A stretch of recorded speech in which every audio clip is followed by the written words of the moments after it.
السلام عليكم ورحمة الله وبركاته. حامدا ومصلي ومسلم أما بعد.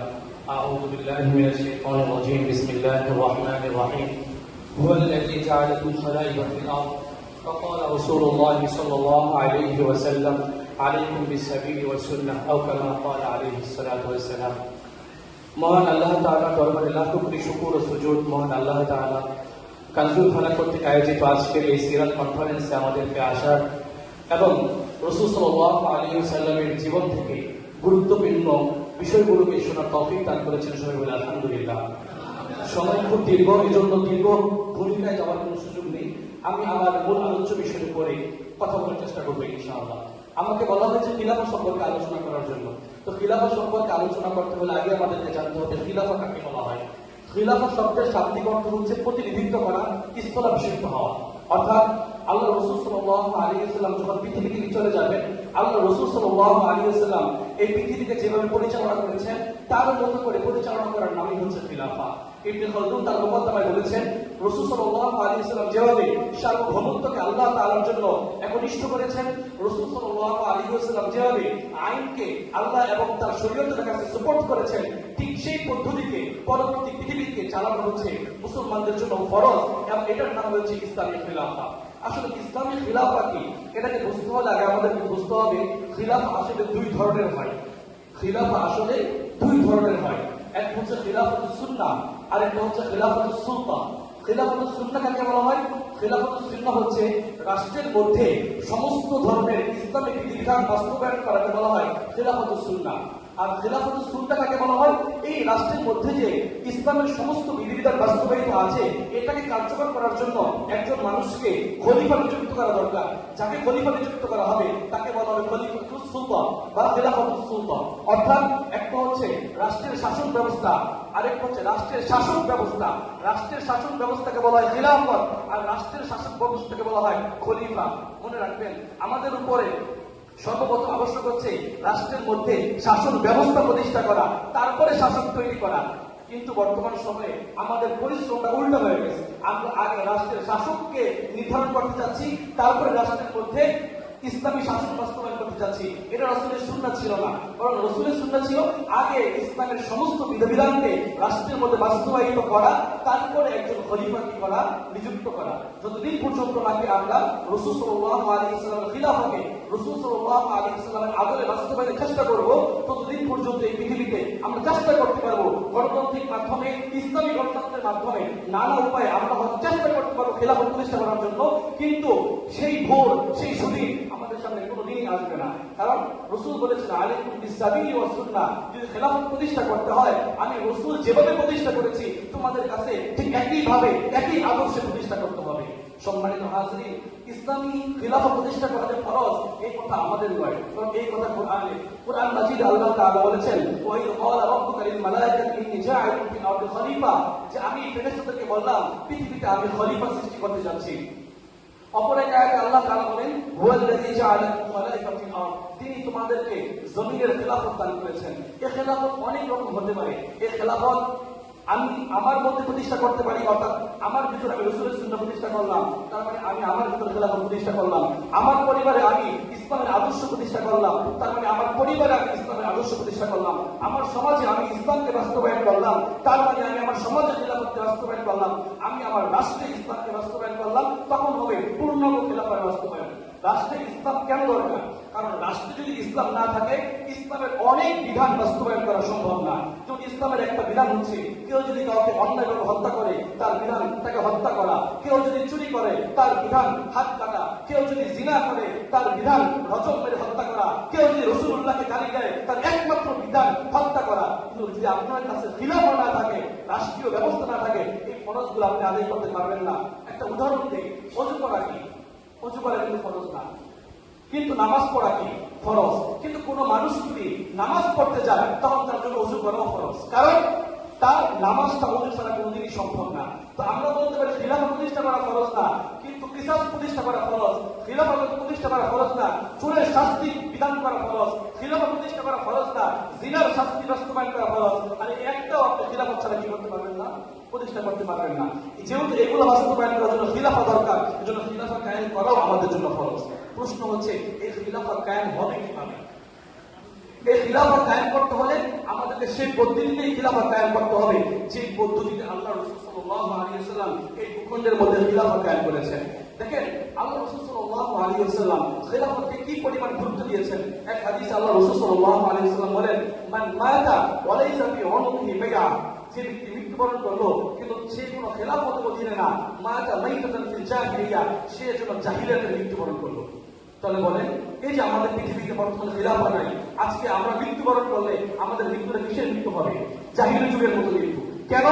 জাহিলি যুগে আল্লাহর বিধান চলে নাই, জাহিলি যুগে সুদ চলেছে, জাহিলি যুগে লুণ্ঠন চলেছে, ব্যভিচার চলেছে। এই যুগই তাই চলে।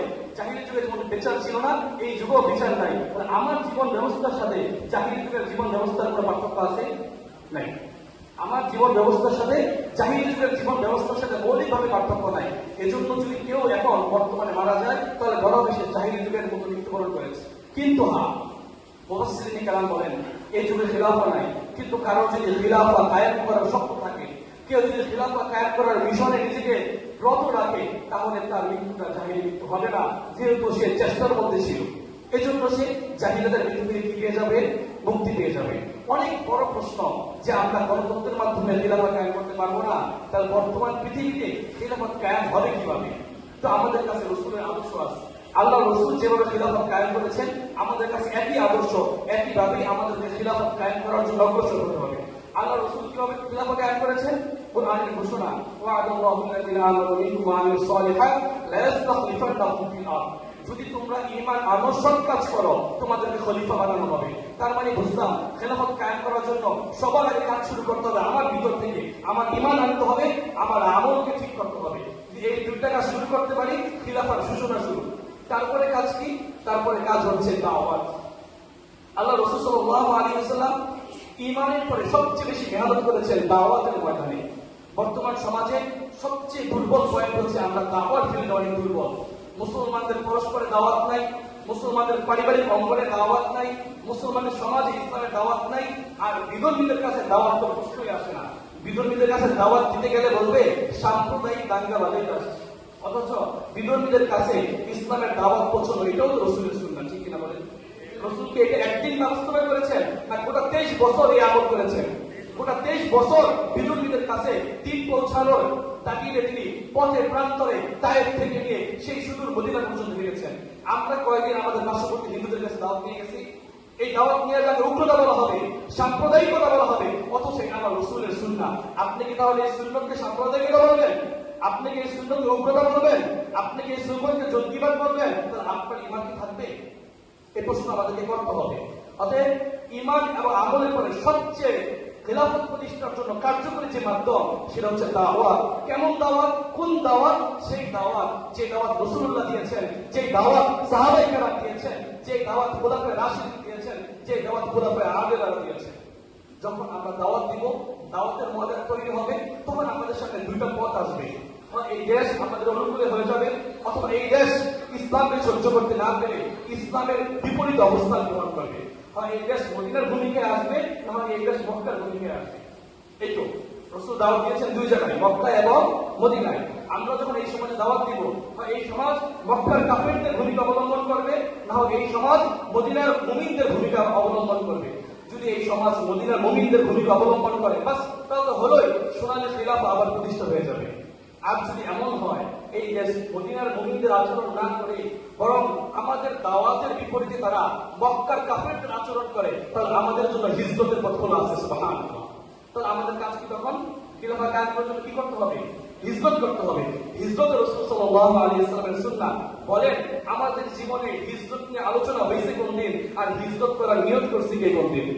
অথচ ইসলামের জিহাদের পরে অন্যতম শ্রেষ্ঠ একটি ইবাদত হচ্ছে কি করা ভাই? হিজরত করা।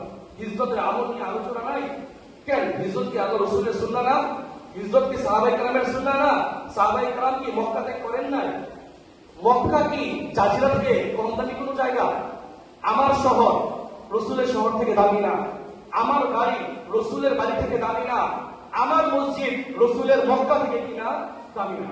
বলেন আমার মসজিদ বেশি দামি না মক্কা বেশি দামি? মক্কা বেশি দামি, আমার শহর বেশি দামি, রসুলের শহর বেশি দামি, রসুলের শহর বেশি দামি। রসুল যদি সবচেয়ে দামি ঘর, সবচেয়ে দামি শহর, সবচেয়ে উন্নত জায়গা ছেড়ে মদিনা যেতে পারেন, আমার আপনার বাড়ি ছাড়তে সমস্যা কোথায়? আমার আপনার বাড়ি ছাড়তে সমস্যা কোথায়? তো আমাদের ঈমান, আমল, দাওয়াত, 4 নম্বর হচ্ছে হিজরত।